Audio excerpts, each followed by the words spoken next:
بہت سے لوگ اسلام کے منکر ہیں، کون سے خدا کو مانتے ہیں؟ کوئی پتھروں کے سامنے جھک رہا ہے۔ یہاں کا جو اصل مذہب ہے وہ تو کروڑوں خداؤں کا ہے نا، جو جاپانیوں کا اصل، اس کا جو پروناؤنسیشن اتنی مشکل ہے یہاں کی، وہ بھی ہم اوچا کھچا کچا کا کون سا شہر تھا جہاں ہم گئے تھے، وہ یار یاد نہیں ہو رہا مجھے، کیا نام تھا اس کا، جہاں نہیں آچا کچا کر کے کچھ ٹومیٹو کیچپ کا آ رہا تھا اس میں، نہیں یار وہ بھائی یہاں جو جاپانی تھے نا، وہ آچا کچا کر کے بڑا مزے کا نام تھا اس کا۔ تو کتنے سارے خدا ہیں ان کے مذہب کا، میں نام بھول گیا، جو پرانا قدیم بدھسٹ تو بعد میں آئے نا، تو وہ اس سے پہلے کا جو مذہب تھا اس میں ہزاروں خدا ہیں، ادھر کا خدا الگ ہے، ادھر کا خدا الگ ہے، ادھر کا خدا الگ ہے، ادھر کا خدا الگ ہے۔ ہندوؤں کے الگ ٹائپ کے خدا ہیں، اتنے سارے بھگوان ان کے، کنفیوژن ہے، اس سے تھوڑی سکون ملے گا۔ قرآن نے کیا کہا ہے؟ ضرب اللہ مثلا رجلا فیہ شرکاء متشاکسون ورجلا سلما لرجل، بتاؤ ایک شخص ہے جس کا ایک معبود ہے، اسے اس معبود کو خوش کرنا کیا ہے؟ آسان ہے، اور ایک ہے جس کے ہزاروں مولا ہیں، ہزاروں آقا ہیں، تو کون سکون میں ہوگا بھائی؟ ان کا ادھر کا شادی کرانے کا دیوتا الگ ہے، بچہ پیدا کروانے کا دیوتا الگ ہے، رزق کا دیوتا الگ ہے، بیماری کو صحت دینے کا دیوتا بولو الگ ہے، 20 قسم کے دیوتا ہیں۔ ہم کہتے ہیں ہمارا رب صرف وہی ہے جس نے اس کائنات کو کلمہ کن کی طاقت سے بنایا، وَإِنَّا لَمُوسِعُونَ، اور اس کائنات کو پھیلاتا چلا جا رہا ہے۔ وہ قرآن سے پتہ چلتا ہے کائنات رکی بھی نہیں ہے، یہ پھیل رہی ہے۔ ہمارا رب وہ ہے جس نے پانی کے قطرے میں ایسے سافٹ ویئر انسٹال کیے کہ وہ ماں کے رحم میں جاتے ہیں اور اس میں آنکھ، ناک، کان، دل، دماغ، جگر بننا شروع۔ ہم صرف اس خدا کو مانتے ہیں، اس کے علاوہ جتنے بھی ہیں وہ کریٹڈ ہیں، وہ مخلوق ہے، وہ خالق نہیں ہے، وہ معبود نہیں ہے، وہ سب ہماری طرح کے محتاج انسان ہیں۔ یا ایھا الناس انتم الفقراء الی اللہ، اے لوگو تم سب کے سب اللہ کے در کے فقیر ہو، محتاج ہو۔ واللہ هو الغنی الحمید، ایک اکیلا اللہ ہے جو غنی ہے، بے پرواہ ہے، قابل تعریف ہے، اسے کسی کی ضرورت نہیں ہے۔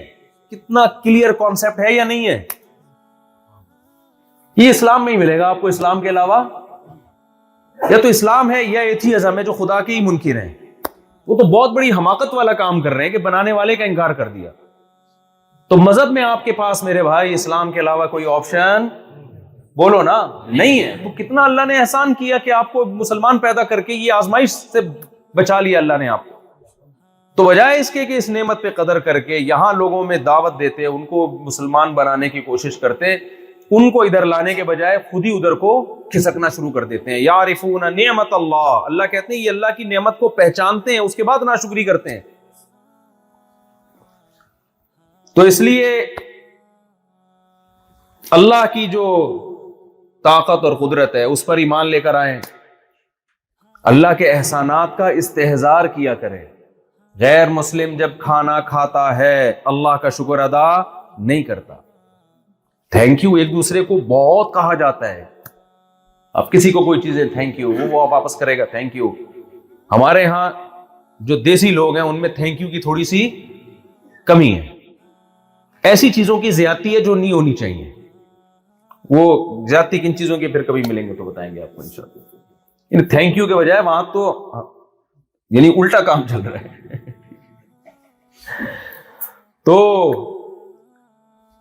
اسلام نے ہمیں کتنا ہم پر احسان کیا کہ اللہ کا ہمیں تعارف کروایا۔ پھر مزے کی بات یہ کہ دنیا میں بہت سے لوگ ہیں جو گاڈ کو مانتے ہیں، صرف مسلمان ہی نہیں اور ایک خدا کو مانتے ہیں۔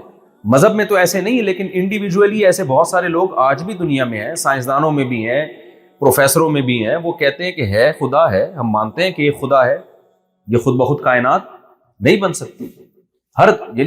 ہر قوم میں ایسے سائنسدان لوگ موجود ہیں، وہ کسی مذہب کو فالو نہیں کرتے، لیکن وہ یہ مانتے ہیں کہ بنانے والا کوئی ہے، یہ خود بخود نہیں ہو سکتا۔ لیکن وہ یہ پتہ ہے کیا کہتے ہیں؟ ایسے لوگ بھی آپ کو گمراہ کر سکتے ہیں کہ ہے نا، لیکن مسلمانوں کا اللہ ہے، ہم اس کو کیوں مانیں؟ بھائی کوئی ہے کریٹر، ہم یہ کیوں مانیں کہ وہ مسلمانوں کا اللہ ہے؟ بھائی ہے، بھائی گاڈ ہے، وہ خدا ہے۔